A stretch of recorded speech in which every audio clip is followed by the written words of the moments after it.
how is like a psychic and an author help be an alternative healer? If somebody were to ask you that, how would you respond? Oh boy. Okay. Absolutely. I have a very long-winded response here. Yeah. Try to keep it kind of at least contained within itself. So I'm going to just give a quick analogy because I think that it helps the most. When you're thinking about, I want to develop my psychic abilities or I want to tune into spirituality, whenever I tell anyone is like, okay, well, what healing work have you done first? Because you genuinely cannot until you've healed some stuff. So we're all born with this wonderful, beautiful, flowy magic river inside of us. It's beautiful. Some of them are rushing rivers when we come on planet, and some are like little tiny trickles.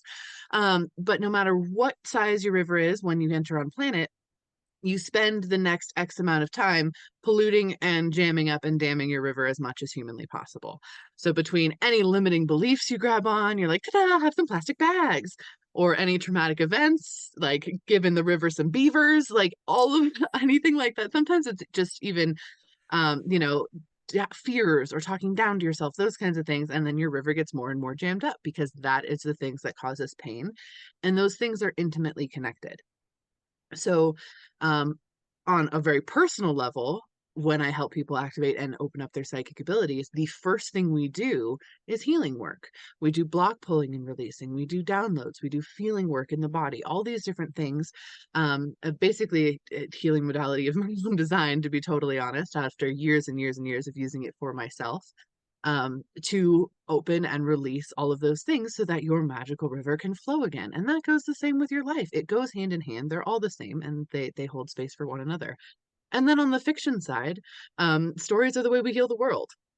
The end. That is my deep, long held and true belief that fiction is healing innately. And I think for a while we kind of lost that thread in human storytelling. But if you think about it, stories are the ways we've connected with each other with bigger ideas forever. That's why Aesop has fables. That is the whole reason, is that it's, hey, kids, these are things you want to incorporate into your life, so we're going to tell you in a story. Healing can be done in the same way, in a story format.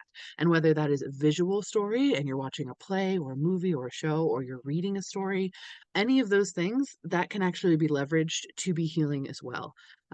Having fictional characters model things for you, heal themselves for you, it actually activates your energy and heals in that capacity too. So the truth of it is anything can be healing if you put intention and understanding behind it. And everything that we think is disconnected is actually, of course, completely connected.